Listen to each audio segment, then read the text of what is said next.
E eu sou o e Lucas. você está assistindo O Efeito Casal. Amor, o que temos hoje? Mais um dia feliz, porque temos doações. Muito obrigada a quem fez esse pedido, meu lindo. Mais uma vez foi o Ebertinhoso, ele doou R$10 lá no Live Pix. Obrigada! Ele havia pedido na última vez pra gente ver sobre a Nagatoro. Isso!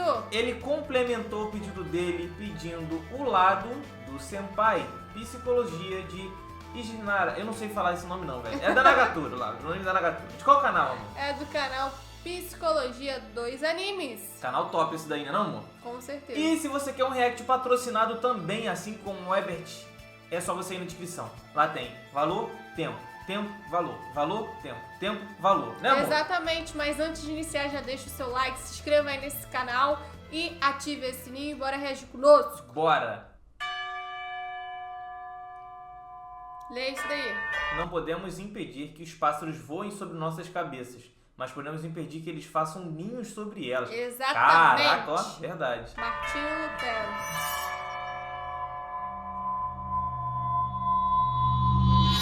Eu sou Rafael, psicólogo, e hoje é dia do Paizen. Hoje vamos falar de Naoto Hachioji, o famoso senpai. Lembrando que tem spoiler do anime, não tem do mangá. Vamos lá. O senpai tem alguns pontos interessantíssimos de se analisar. Sua indiferença com o bullying, sua timidez e sua autocrítica interna. E de como a Nagatoro, de certa forma, ajudou ele. Talvez nem fosse o objetivo dela. Se a Nagatoro tem atitudes que dificultam a gente entender de fato o que ela quer, o senpai tem atitudes muito conhecidas e não incomuns. Talvez o único fato marcante mesmo é quando ele disse que nunca tinha chorado. Aí eu pensei, nem quando ele era bebê, prefere estar em sua própria companhia ao invés de outros. Tanto que ele dá aquela respirada profunda quando percebe que vai entrar em um local com muitas pessoas. Quem é tímido com certeza entende e já passou por isso. Ele também gosta de almoçar sozinho. Como as amigas da Nagatoro falam, o almoço do antissocial. Em toda empresa que eu trabalho, eu de fato tenho que explicar isso também. Explicar que eu prefiro almoçar sozinho, que não é porque eu não gosto das pessoas, mas é porque nessa hora que eu me sinto mais confortável, que eu recarrego minhas energias. Mas o que mais me chamou a atenção nele foi sua forma de lidar com o bullying. Um bullying que ele sofria desde pequeno. E quando alguém o provocava, ele tratava aquilo com indiferença. Ele simplesmente aceita a situação e segue o seu rumo. E cria isso como se fosse uma filosofia de vida. A filosofia de não procurar ficar com raiva. E isso foi um ambiente fértil para as provocações da Nagatoro. Mas afinal, a indiferença que o senpai pratica poderia funcionar? No caso de situações de bullying, onde a pessoa que comete tem o objetivo de buscar uma reação da vítima, se você mostrar apatia e indiferença, há uma grande chance dessas pessoas te deixarem em paz. Porque você sendo indiferente, você não estaria entregando. Ou seja, ignora. É, gente, às vezes é questão de você ignorar.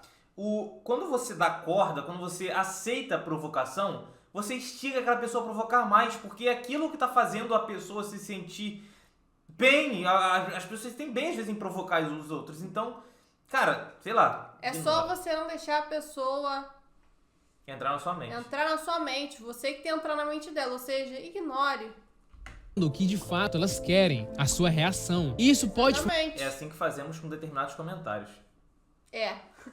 Fica a Ignora. dica. Fica a dica. funcionar. O problema é que isso não é fácil, ainda mais quando você está na posição de vítima, uma posição onde você está sendo acuado. No caso do senpai não funciona com relação às meninas, mas também pelo fato de que ele cai nas provocações delas. Outra exceção nesse caso também é que a Nagatoro gosta dele, e o bullying, na grande maioria das vezes, é cometido por pessoas que não gostam da pessoa que está sendo agredida. O pesquisador Gianluca Gini mostrou em um estudo com mais de 600 crianças que os agressores, apesar de serem bastante competentes em raciocinar sobre crenças, resultados e permissibilidade moral de diferentes ações, costumavam ter menos compaixão moral em comparação com as pessoas que sofriam bullying e crianças que defendiam as vítimas. Ou seja, o fato do senpai aceitar o que faziam com ele provavelmente não sensibilizaria os agressores. A Nagatoro, apesar de saber e perceber quando está indo longe demais, continua repetindo as ações para saber até onde ele vai. Instintivamente, tensionamos nossos músculos para lutar, fugir ou congelar quando aparece algo ameaçador. Então a indiferença em si se torna algo difícil por natureza. O problema é quando nos tornamos hipersensíveis a qualquer tipo de desprezo, insulto ou ameaça, que raramente provoca perigo à nossa sobrevivência. Ou seja, o mecanismo que o senpai utiliza é muito difícil de fazer. O psicólogo americano Albert Ellis escreveu um livro chamado, que significa em tradução livre, Como Manter as Pessoas Longe de Seus Botões. Lá ele fala que a única maneira de alterar os sentimentos negativos era alterar os pensamentos que o precipitaram. Exemplo, uma chance maior de você se irritar com alguém que te xinga no trânsito se você previamente previamente já estiver em um estado de raiva antecipada, o que faz sentido no contexto desse personagem, já que há uma chance maior de você não se irritar em uma situação se você previamente estiver preparado para não se irritar, que é o que acontece com o senpai. O que Ellis quer dizer é que pensamentos induzem sentimentos e os sentimentos induzem comportamentos. Ele inclusive afirma que nenhuma pessoa ou coisa poderia por si só fazer você reagir de uma maneira particular, porque é sempre a sua interpretação do estímulo externo que governa a sua reação sobre ele. Já a timidez do senpai é bem explícita, já que muitas coisas que ele quer fazer, ele não faz, simplesmente com medo do julgamento das outras pessoas. Ele, por exemplo, evita olhar nos olhos dos outros. Adivinhar a emoção é uma das habilidades importantes da interação social. Todos nós somos capazes, em algum grau, é claro, de julgar apropriadamente as emoções faciais dos outros. Porém, modelos cognitivos de ansiedade social sugerem que os indivíduos socialmente ansiosos, como o senpai, têm um viés de atenção para pistas sociais negativas que podem indicar rejeição social ou ameaça. Ou seja, em situações sociais, os indivíduos com tendências de alta ansiedade social tendem a prestar atenção em si mesmos como objetos sociais, ao invés de focar nas pessoas ao seu redor. Todos nós temos algum grau de receio do julgamento alheio. A pessoa, quando tem um grau de timidez mais elevado, tem isso de forma potencializada. Senpai tem muitas características de uma pessoa que possui fobia social. Ele tem uma altíssima insegurança. A fobia social ou transtorno de ansiedade é simplesmente o terceiro transtorno mental mais comum. A pessoa com fobia social tende a distorcer a avaliação de suas experiências interpessoais, costuma manter pensamentos extremamente negativos acerca de si próprio e também de suas experiências, e acabam procurando evidências que afirmam essa visão negativa. Nesse caso, também ocorre ali uma antecipação catastrófica. A pessoa, antes de fazer algo, imagina o pior dos cenários, e as atitudes dela, de fato, levam a aquilo acontecer. Entrar na sala de aula e imaginar que as pessoas estão te olhando e que vão perceber cada detalhe seu, cada falha, faz você, por exemplo, não se sentir natural, se sentir mais nervoso. E a Nagatoro e suas amigas colocaram ele em diversos momentos contra a parede, colocando ele em situações onde ele ficaria ansioso. Só que, curiosamente, essa exposição que elas fizeram com ele, situações que geravam nele ansiedade, fizeram aos poucos com que ele fosse enfrentando algumas situações. Nagatoro encorajava ele a desenhar e ajudou ele a desenvolver mais autoconfiança e a ser mais assertivo também. A terapia cognitivo-comportamental tem uma técnica muito parecida com essa, que consiste em, gradativamente, você se expor a situações que causam ansiedade. Claro, isso variando de caso a caso, porque cada um tem uma intensidade diferente. E é claro, com a ajuda de um psicólogo... Não chegar pra uma pessoa que tem fobia social e simplesmente chegar e tacar ela dentro de um shopping lotado ou num show.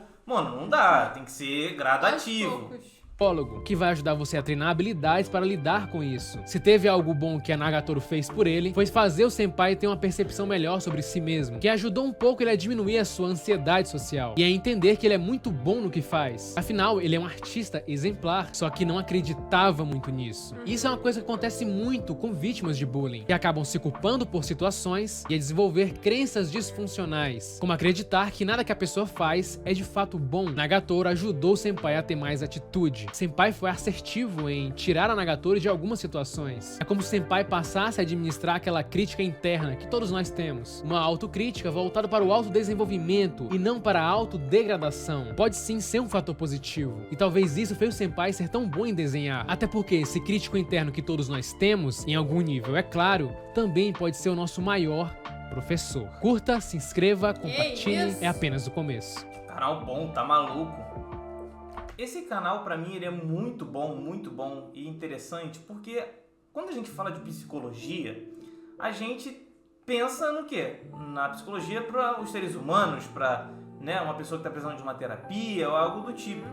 Aqui ele traz isso para um universo que muitas pessoas se imergem, que é os animes ou jogos.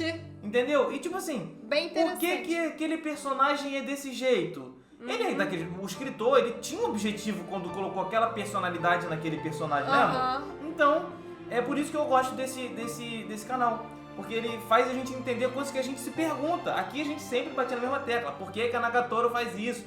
Por que ela é desse jeito? Bullying?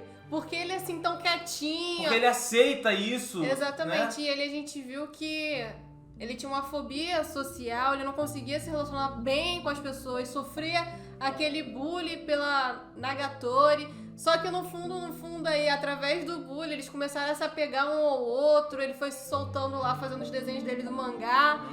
E é bem interessante isso mesmo que você falou. E acaba que com esse canal, ele fala sobre os animes, tem algumas situações que a gente acaba se encaixando no que ele tá falando. Se encaixando, ou conhecendo alguém que Passou por isso ou age dessa maneira.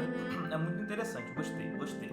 Bom, o link do vídeo original tá na descrição. Se você gostou da nossa reação, Deixe seu like, se inscreva no canal e você assistiu O Efeito Casal.